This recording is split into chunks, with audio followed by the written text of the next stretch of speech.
নমস্কার, ফুডি শ্রীপর্ণার নতুন আরেকটি ব্লগে আমি জানাই আপনাদের স্বাগত। আজকে রোববার সকাল সকাল, তাই ওয়াই হাক্কা নুডলস এগ চাউমিন দিয়ে বানিয়ে ফেলবো আজকে মিক্স চাউমিন। সকাল সকাল জল খাবারেতে সবার ফেভারিট মিক্স চাউমিন। চাউটা সেদ্ধ করে নিয়েছি, কড়াতে খুব সামান্য তেল দিয়ে তাতে আমি রসুনগুলোকে হালকা করে ভেজে নেব। সকালবেলাটা রোববারের বড্ড ব্যস্ততার মধ্যে দিয়ে কাটে।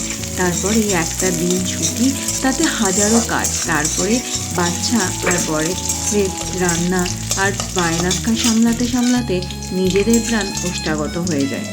এই রসুন ভাজা হয়ে গেছে, তার মধ্যে দিয়ে দেবো কুচনো লঙ্কা ভাজা।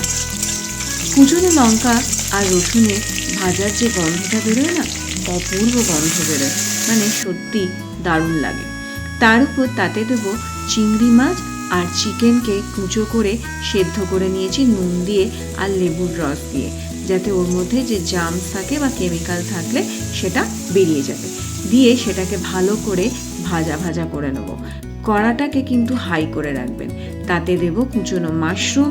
কড়াটা একদমই লো করবেন না, তাহলে কি হবে, আপনার মানে মাশরুম জল ছেড়ে দেবে আর জিনিসটা সেই ঘাঁটা ঘাঁটা মতো হয়ে যাবে। তাই যতক্ষণ না ঠিকঠাক ভাজা হচ্ছে, এটাতে কিন্তু মানে ফ্লেমটা যেন হাই থাকে।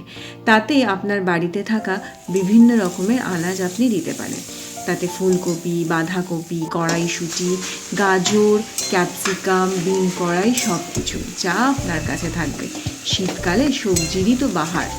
আর তারপরে সেদ্ধ করে রাখা চাউটাকে ভালো করে মিশিয়ে নিয়ে, আর এই ওয়াই নুডলসের সাথে আপনার কিছু ওই মিক্স মানে মশলা দেয়, তো সেগুলোকে মিক্স করে দেবো। আর পারলে তাতে একটু গোলমরিচ ছড়িয়ে দেবেন। আর ওপর থেকে ছড়িয়ে দেবো আপনার হচ্ছে স্প্রিং অনিয়ন, মানে পেঁয়াজ পাতা কুচোনো। শীতকাল মানেই তো পেঁয়াজ পাতা। অপূর্ব সুন্দর খেতে হবে। চট করে বাচ্চাদের মনপসন্দ এই চাউমিনটা বাড়িতে বানিয়ে সবাইকে তাক লাগিয়ে দিন। আর করে কিন্তু আমাকে কমেন্টে জানাতে ভুলবেন না যে খেতে কেমন হয়েছে, আর আপনার প্রিয় মানুষটা এইটা খেয়ে আপনাকে কি কমপ্লিমেন্ট দিয়েছে। সবাই ভালো থাকবেন, সুস্থ থাকবেন। আবার দেখা হবে নতুন কোনো রেসিপি নিয়ে।